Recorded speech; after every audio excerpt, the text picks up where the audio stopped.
Welcome back to this episode of this Number podcast, two. episode number 2. Well, I'd like, as we're doing a wee bit of time jumping here, Yeah. we still don't have a name, but it will be what it's titled by the time you're listening to it. Yeah. So everybody just calm down, Yeah, we're busy guys. give us a break. Yeah, we're busy guys. Busy guys. Aye. And we absolutely did not record this the same time as the last episode. We just happened to be wearing the exact same clothes. Really?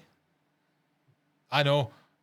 Oh, Mate, that's eerie, isn't it? that is a bit, yeah. That is. I've no wash for a week.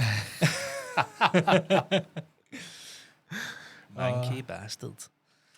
So, as you can probably tell by the title of this episode, we're going to be getting into we're kicking off with a bit of a classic. Last time we spoke about ourselves, but Yeah. nobody wants to hear any about that anymore. We've spoken We enough want to about talk ourselves. about the movies. Talk about the movies. Yes. And what better one to talk about? And short diversions. The reason I said let's talk about Texas Chain Saw Massacre is because as the day of recording 2 days ago, Yep. you sent a mask away. To a Oh, client. yes. That's what gave me the Right, idea. Okay, okay, cool. To talk about this. So talk a wee bit about that. The mask. Talk about the mask. Yes, right. So I make masks. I do. I make masks. So a client of mine just got in contact from America, and he's like, "Can you make me one of your Leatherface masks?" But this one's from the Texas Chain Saw Massacre, the beginning, which was the prequel to the new reboot back in 2003. Right. Yeah. But the reboot was amazing. It was absolutely amazing. It was just because usually they're really awful. Yeah. But it was who directed it again? Was it? It was Michael Bay, wasn't it? I've got no idea. It was. So Michael Bay done the reboot, and then he started this thing where he produced the beginning, but gave the reins over to a young director who done really? yeah. So he produced it because it was his it was like he was creating opportunities for these new upcoming directors to make these new movies and giving them a chance. And the guy, I forget his name, the guy who'd done the second Texas Chain Saw Massacre at the beginning, he was like he was an absolute rookie. He just fresh out of kind of film school, I believe, and all that. But I think he did it justice. He kept the tone of the movie and everything. So I personally like it better than the reboot. I loved the reboot; it was amazing. The remake, but I thought the beginning over the years, I Right. just love the mask more. It's called the Eric mask. It's way more intimidating and it's scary looking compared to just that kind of generic Leatherface mask. Yeah. It's a mask that he skinned off one of these victims and he's wearing his face. So so I make replicas of it, and this one that took me a few weeks to make. I took my time on this. I'm not going to rush this because I had to punch every single individual hair into that mask, and it was worth it because it turned out amazing. So he just got sent away on Saturday and he's on his way to Florida, so fingers crossed. But it's put me off shipping to America, man. Oh, really? See the fees, and it's a joke. It's a joke.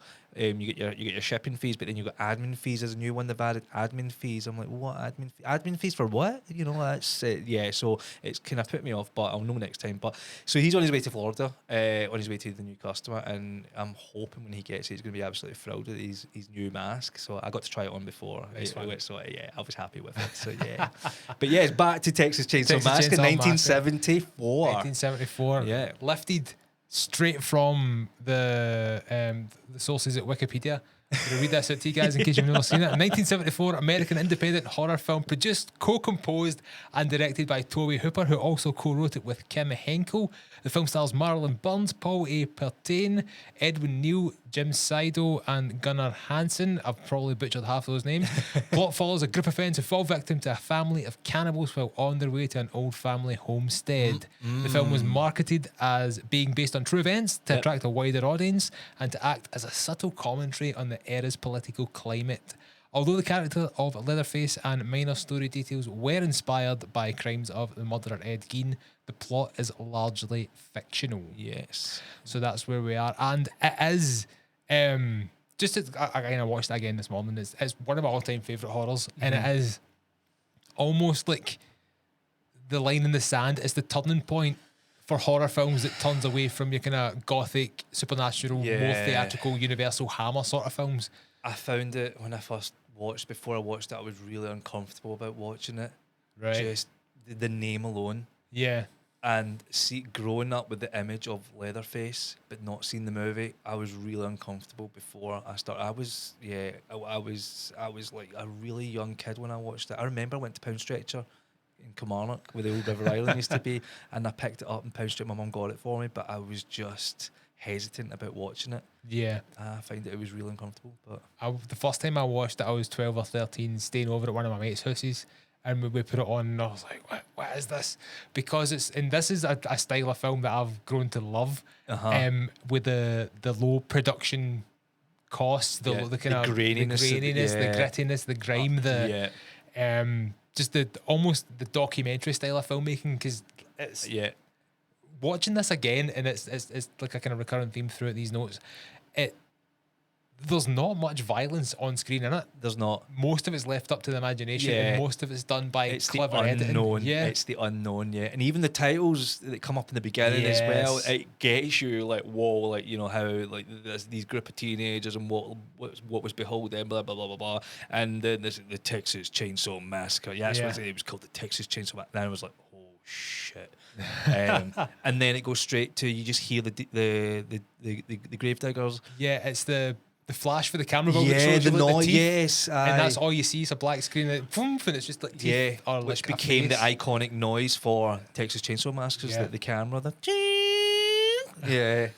forever. Like, that's such a good opening, man. And then we open in the shot of the one corpse straddling the other on the tombstone, and the radio's playing in the background saying, "Oh, body parts have been dug up," and stuff like that. And it's just such, there's so much foreshadowing in the beginning of that film. It just sets the pace, and you're like, oh, so that's what's going to happen. Yeah, it's so uncomfortable. Just everything about it, and it's, I don't know. It just felt alien watching it, because I've never seen like a place like this. I've never seen, like, you know, where are they? Where are we? Like, you know. So it's just the kind of the scenes, the pictures, the photography that's come on and onto the screen. You're like, what's going on, and how is this going to start? Exactly. Yeah, and how, like, one of the things that plays a big part. I talk a lot about settings being characters. Like, I'm a big New York City in the 1970s with like the steam from the subway and the griminess and the litter and the graffiti and shit like that. But this, like, the Texas desert is such a big character in this, because you can see the heat radiating off the screen. And not only that, like, again, behind the scenes buff, love it. It's the conditions that they were working in during the movie. Yeah. In such a low budget movie. And these young actors and the crew and the stuff they had to endure making this movie was absolutely awful.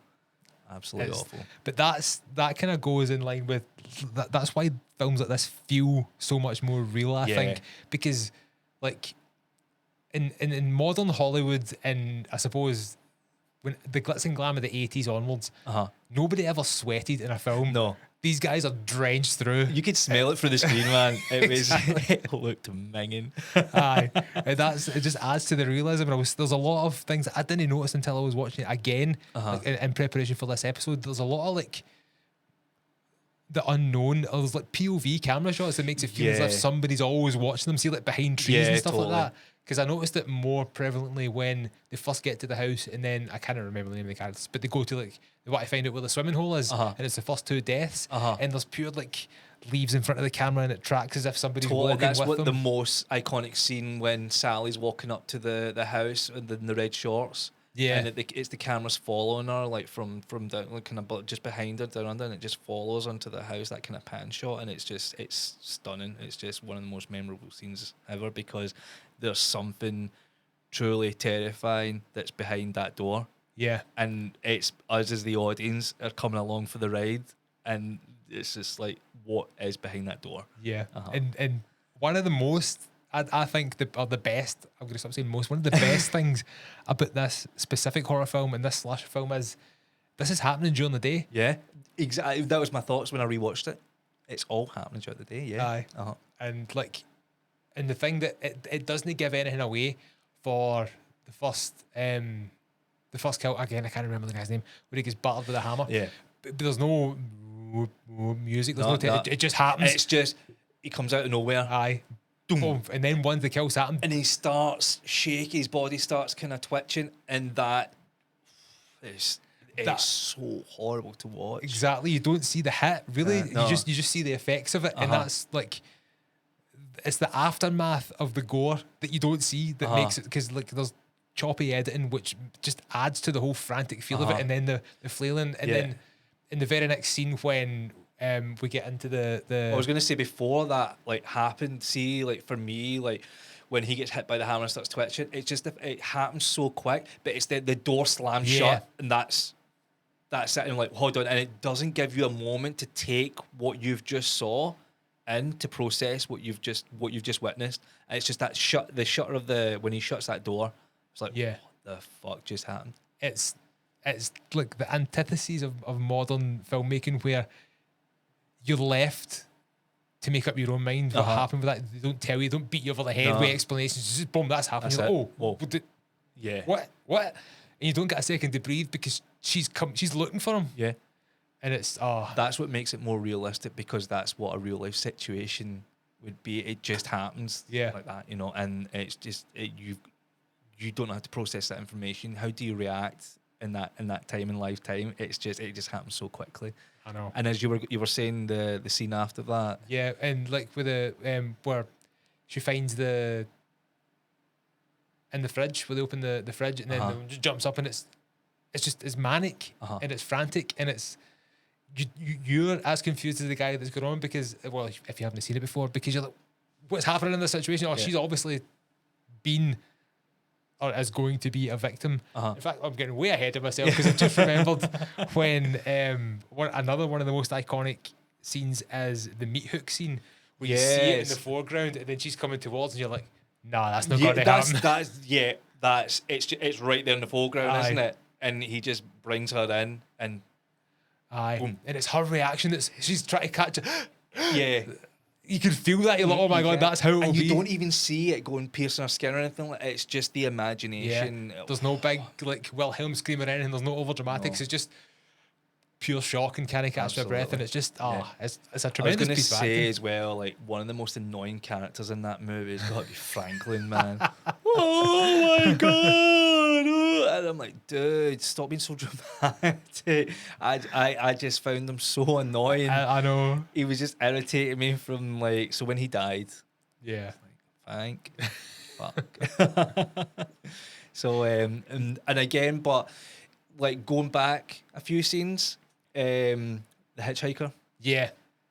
He was great. I forget his name in the movie, but like you just know him as the Hitchhiker, and just he was a very uncomfortable character to kind of deal with, and just how he was so erratic, you know, like taking the photographs and he was burning stuff, and he's he played that really well, and you could see them all in the van, they're all like backing up because they're like, holy shit, what's this guy? And he's inviting them back to his house for dinner because they make good dinner and stuff. I'm like, mate, don't go back to his house. That's one of the things I think, again, that's so realistic about this film, because everybody kind of kens somebody like that. See the kind of unhinged, kind of wee bit weirdo guy, and you're like, oh, that's it's all right. It's just Jimmy, mate. He's all right. He's a bit mental. I know. He's just like, he's just pure passionate about killing cows. And but that's like the whole van portion of this film, so because it's so claustrophobic, and again, you can see the heat and the smell just coming off the screen. It was, and again, when we go back to the house, just like appreciation to the set designers on that, with the kind of trinkets and all that, kind of the chimes that are all hanging about the house, and there was the chickens running about, all the bones and all the kind of furniture and lampshades and all that kind of stuff. You know, these people had no budget whatsoever, and they're getting like real animal bones and all these pieces, and they're just working together late nights in the hot Texas sun, and the smell must have been absolutely atrocious.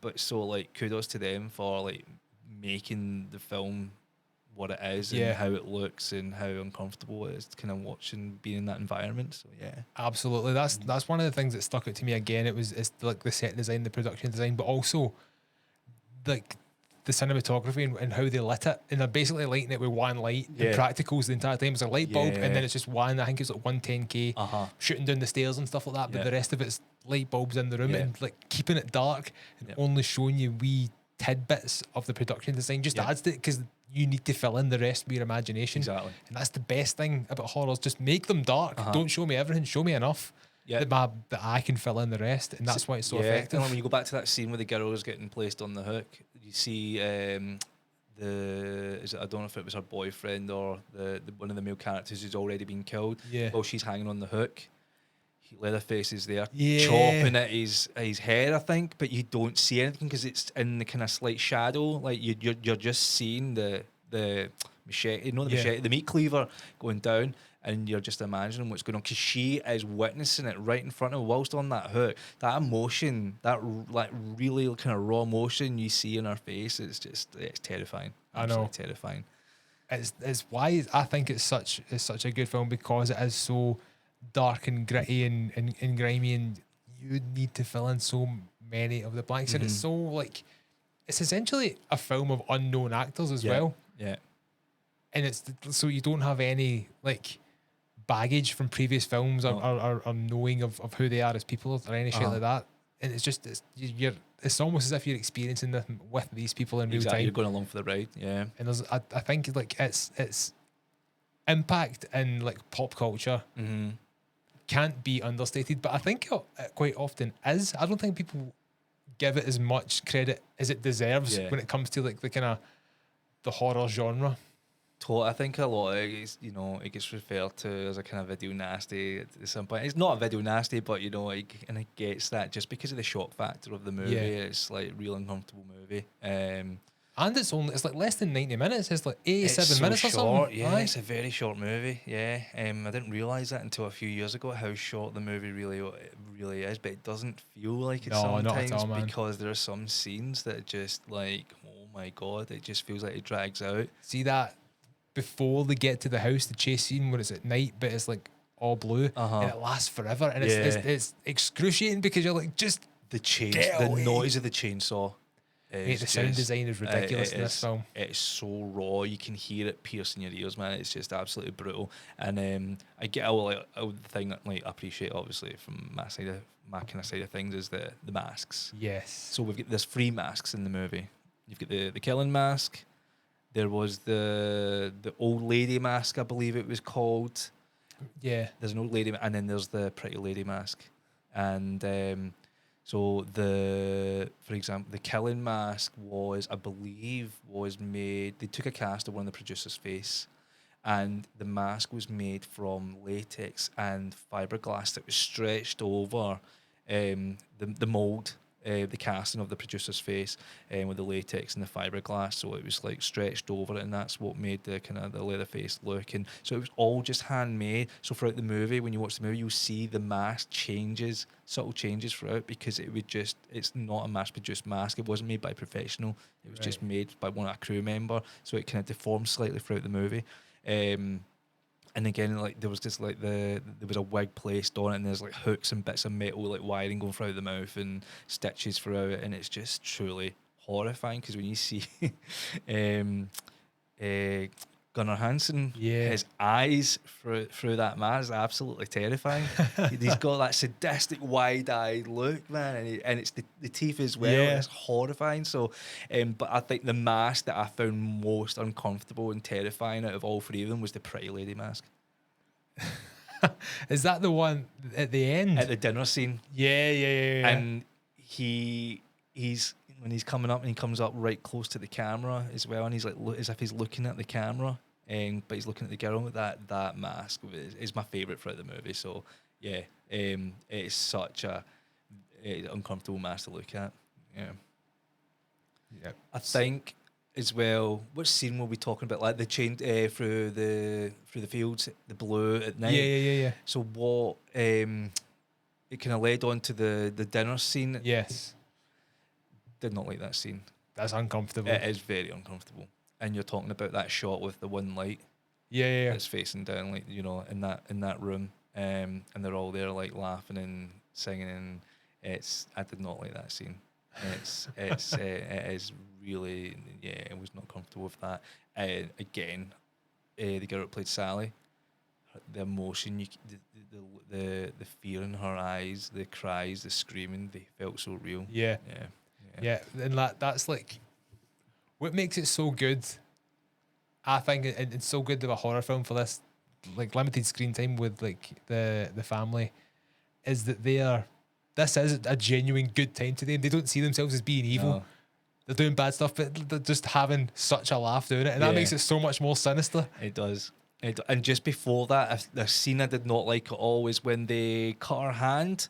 And they give in and letting Grandpa suck on her blood, her bloody finger, and then he starts moving and twitching like he's coming to life because Grandpa was the best at doing this apparently. And when you see him come to life, oh my God, man! And do you know? Again, another fun fact: the guy who played Grandpa was actually like a really young kind of teenage boy. Oh, really? Who was just covered in like this kind of old age kind of prosthetic makeup, and it wasn't even advanced like special makeup. It was just latex upon layer, and he was just and he just looked haggard, man. It was horrible, but it was so convincing because he looks like he's just alive, but he's also just dead.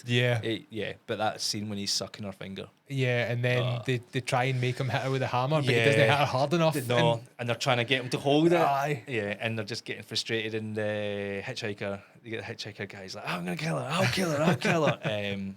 That, and then the cook.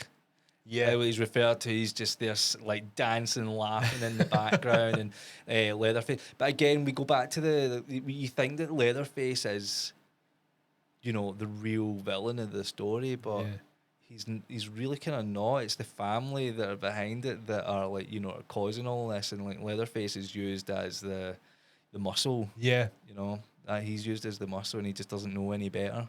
Yeah, so that scene where the hammer, he keeps dropping the hammer, the hitchhiker's he's about to kill her, and then what happens? She manages to break loose. Yeah. And then she jumps out the window. And then leads to what's, I think, one of the most iconic endings in horror history, with just the sunrise coming up and the trucker and Leatherface in the brown suit chasing her down. Yeah. And that's just a perfect ending. Because, like, what I really like about horror films is when the bad guys don't get their comeuppance. No, and they don't in this one at all. She gets away, but they don't suffer any consequences whatsoever. What I want to know is what happened to the truck driver. I know. So Sally goes into the truck. He goes in. They both come out the other end. And all you see is Sally jump into the pickup, and the truck driver's just running down the road. He's running, you know, like what happened to the truck driver? And then, like you said, the most iconic scene was when the sun's rising, and Leatherface is like parading in circles on the road, swinging that chainsaw, going absolutely crazy, and it's just one of the most iconic scenes ever. It's truly horrifying, and she's crying to begin with. That emotion, that fear, she's crying to begin with, and then she's laughing at the end. You know, like, haha, you didn't get me. Yeah. You know, it was That's it's so good because then it leaves you lingering, like, especially from this is based on true events and the documentary style of the filmmaking. It's like, holy shit, these guys are still out there. Yeah. Like, And the other thing is, there's no one else in that town. No. It's just them. They can do whatever they want. There's no civilians there or nothing, and that's what makes it even more scary. There's no help apart from a car passing by, just on the chance, you know, that Leatherface is chasing you and burning you. Yeah, it's that again. Just no civilization there whatsoever. So, yeah. Right. So I want to compare this to modern horror films. Right. Okay. And get because you're much more of a horror guy than I am. I like horror movies, but you are horror movies. Okay. Do you think that a modern horror film could get away with this, like, essentially little level of violence and still be as impactful? Or do you think there's too much reliance on, like, CG effects? I think today they could get away with it now. I think too, like, you know, the generation today are just so used to seeing the CGI that's been overused and AI that's been used as well.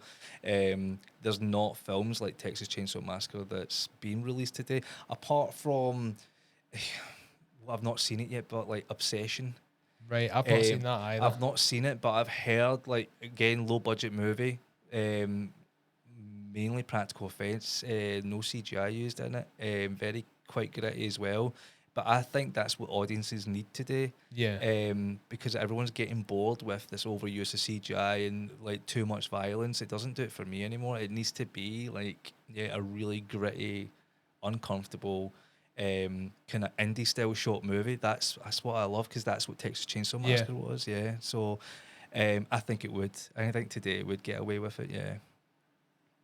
What do you think? I think it would get, but I don't know if there's anybody willing to make that kind of film anymore. I think for all the horror films I watch, they give away the baddie way too soon. Okay, yeah, And you yeah. see way too much. Uh-huh. And they don't leave there's this trend of horror films on the whole, like generally speaking, they're scary as the jump scare. It's not about Yeah. tension, it's not about uncomfortable situations, it's about how quickly can I scare you and how often can I get that scare. Mhm. And it's like the cheap thrills seems to be the style of horror film these days. So I Yeah.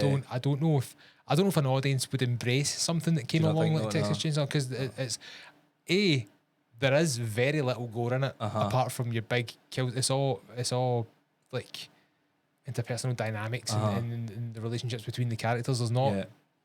like loads of gore. There's not loads of traps. There's not loads of No. ghosts. This, that, or the next thing. It is just we're stuck in this situation. It feels like lifetime. Yeah, Yeah, you're going through it with them. Yeah, Yeah. absolutely. I think the last movie that done that for me, different style of movie, would be Blair Witch. Oh yeah. Same kind of dynamic, different setting, you know, different style of horror, but I think they used that same formula Yeah. with the characters. There wasn't a lot of character building. You're going through real time with them in that situation, and you don't see who the baddie is throughout until the very, very end. But even at the very end, you don't get to see the baddie. That was, yeah, I think that was the Yeah. last time I kind of really felt uncomfortable watching a movie, that kind of style. Yeah. Aye. That's. I mean, it is quite unfair for us to try and speak generally about modern movies and compare them to one of the most influential horror films of all yeah. time. So we'll Yeah. put that caveat in there. Totally, absolutely, yeah, totally. But again, we're from we're a different generation. Yeah. That's what it all comes down to. What we were brought up on, what you were brought up on, and what kids today are brought up on. And, That's- you know, they were used to the kind of the smartphones and social media and all that kind of stuff. That everything's just readily available. I think trailers give too much away as well these days. Absolutely. Yeah. I think you've hit the nail on the head with that, because stuff that I watched when I was far too young scared me as a kid. Yeah. Obviously imprinted on you to some degree, so you still get that. If you don't feel that fear from watching the film, you remember the fear internally from when you first saw it. Yeah. Like the first scare from, I remember I was terrified of A Nightmare on Elm Street for so long because I watched it when I was way too young. Yeah. And that was just, that fear was ingrained in me. Same with Halloween Yeah. and those types of things. So that the horror kind of, it is dependent on when you first seen it and when you're first Absolutely. exposed to it. Totally. And the trailers back then were much, much shorter as well. Yeah, They were yeah, 30, probably 30 seconds long, and they were like kind of TV spots, but they didn't give anything away. You just like literally milliseconds of like the possible the killer, but you don't really see. You just see a couple of stabbings, you know, potential kill scenes, and that was it. But it didn't give anything away. But it's just, it doesn't hit it like it does today, you know, like it did back then, unfortunately. So Yeah. So I'm gonna hit you with some questions now about Texas Chainsaw, and I want to God. get you. We've kind of covered some of this. Kind of covered some of this throughout the chat, but I want to get your what's the word for it? Your close up. I want to get your close up on this. Okay. So, what do you think in this film is the most disturbing moment that isn't violent? That isn't violent. It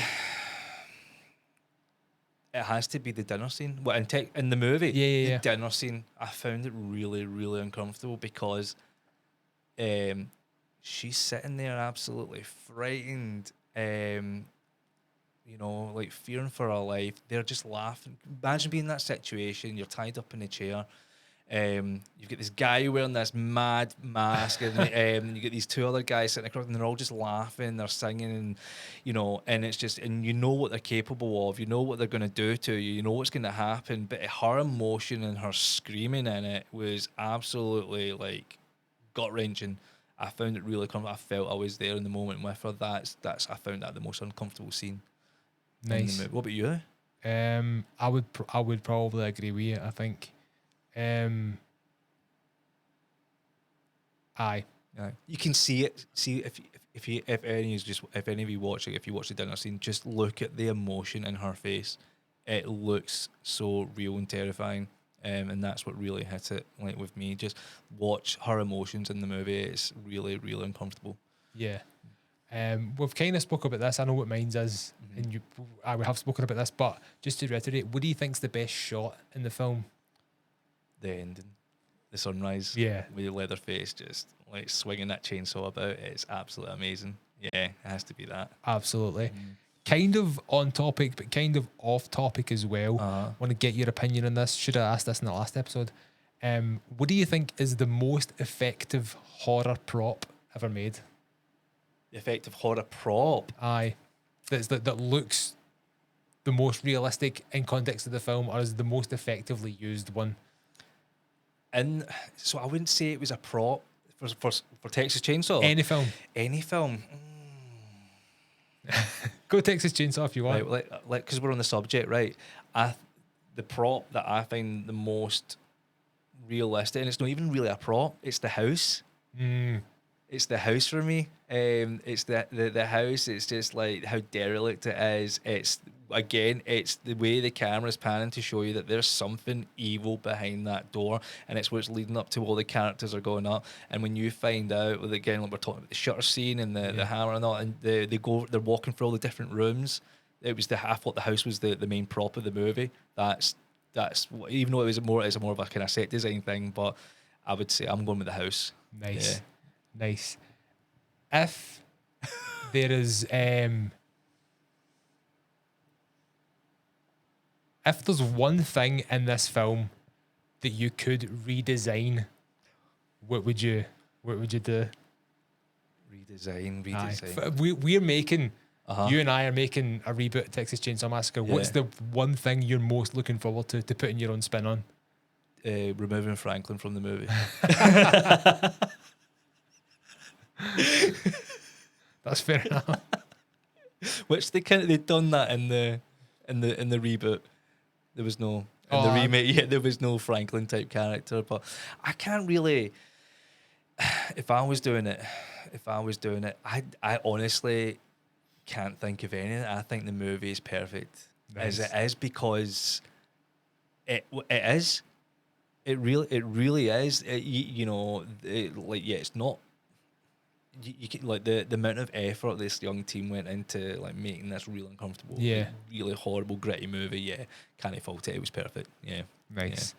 Yeah. And what would you change if I could change anything?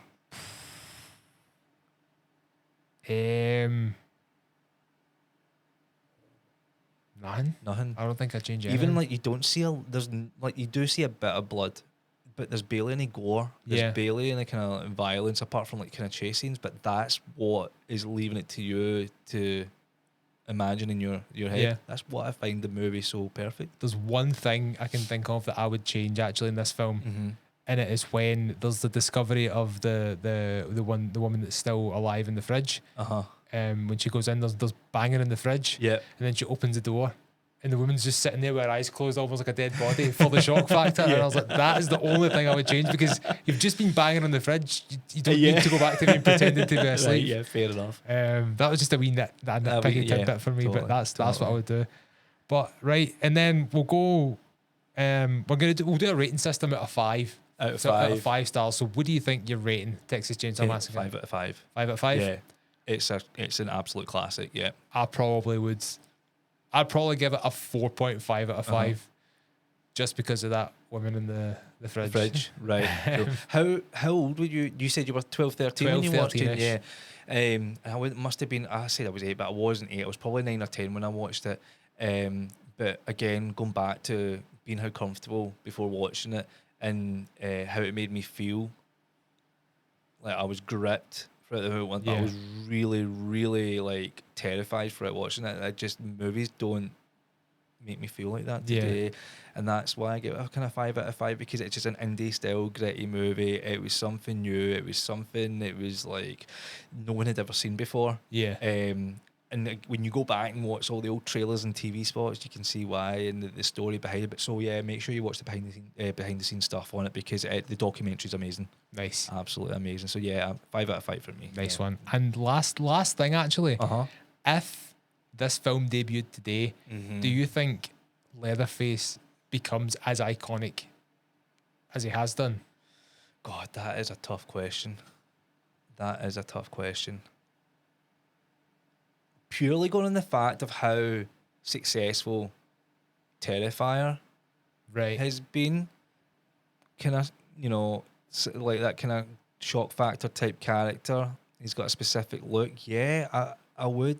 You don't see like kind of slasher type maniacs with masks and stuff. You don't see a lot of it today, or they've just not executed it well enough. But I think Leatherface, absolutely, if they'd done the setting right. Well, if you're talking about if Texas Chain Saw, like the movie that was made today, absolutely, absolutely, nice. I agree, Nice. Well, that's it. Texas Chain Saw Massacre all wrapped up in a nice wee bow. Yeah, and we'll see you in the next episode. Yeah,